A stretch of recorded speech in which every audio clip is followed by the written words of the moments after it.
Լույս արևելքում միսիոներական միությունը ներկայացնում է Չարլզ Սպերջեն։ Նրանք ձեզ ապաստարան լինեն արյան վրեժ խնդրից, Հեսու 23։ Ասում են, որ Քանանի երկրում ապաստարանի քաղաքներն այնպես էին ընտրված, որ ցանկացած մարդ առավելագույնը կես օրում կարող էր հասնել դրանցից որևէ մեկին։ Այդպես էլ մեր փրկության խոսքը մոտ է մեզ։ Հիմա Հիսուսն է մեր փրկիչը, և նրան տանող ճանապարհը կարճ է։ Հարկավոր է պարզապես հրաժարվել մեր սեփական արժանինքներից և պինդ բռնել Հիսուսին, որ նա լինի մեր ամենը ամեն բանի մեջ։ Կողոսացիս 3:11։ Ինչ վերաբերում է ապաստարանի քաղաքներ տանող ճանապարհներին, ասում են, որ դրանք խստորեն հսկվում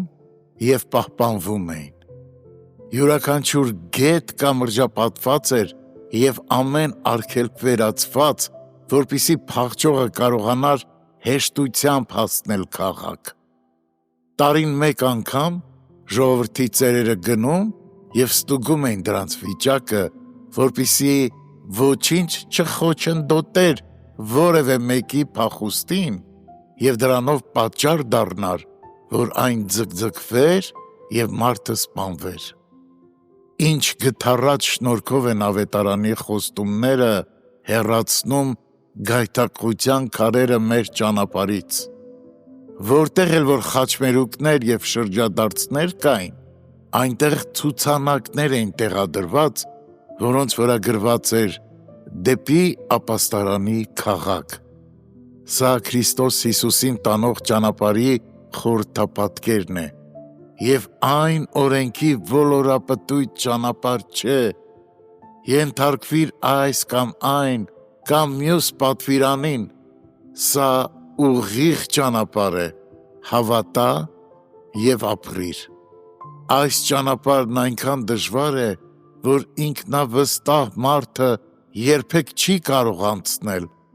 բայց այնքան հեշտ, որ յուրաքանչյուր մեղավոր, որ ճանաչում է իր մեղքը, կարող է դրանով երկինք հասնել։ Հենց որ մարդասպանը հասնում էր քաղաքի շրջակայքը, նա արդեն ապահով էր։ Կարիք չկար, որ նա քաղաքի պատերի ներսում շատ խորքերը գնար, արվարձաններն էլ բավարար էին պաշտպանվելու համար։ Այնպես որ սովորիր, որ եթե դու միայն Քրիստոսի հանդերձի ծայրին դիպչես, կփրկվես։ Եթե մանանեխի հատիկի չափ հավատքով էլ բռնես նրան, ապահով կլինես։ Մի փոքր շնորհքն անգամ բավարար է, որ մեր բոլոր մեղքերը ջնջվեն։ Ուրեմն ժամանակ մի կորցրու, մի հապաղիր ճանապարհին, որովհետև արյան վրեժ խնդիրը